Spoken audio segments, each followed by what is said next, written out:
diganti. Ini masih tidak bunyi, ternyata media playernya. Ini tiga-tiganya juga karena lampu ini tidak nyala nih. 1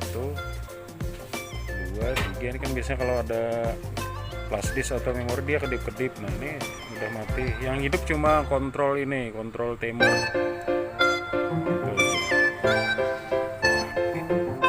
Kita coba pakai media player luar. Power amplinya sudah oke, jadi tinggal ininya.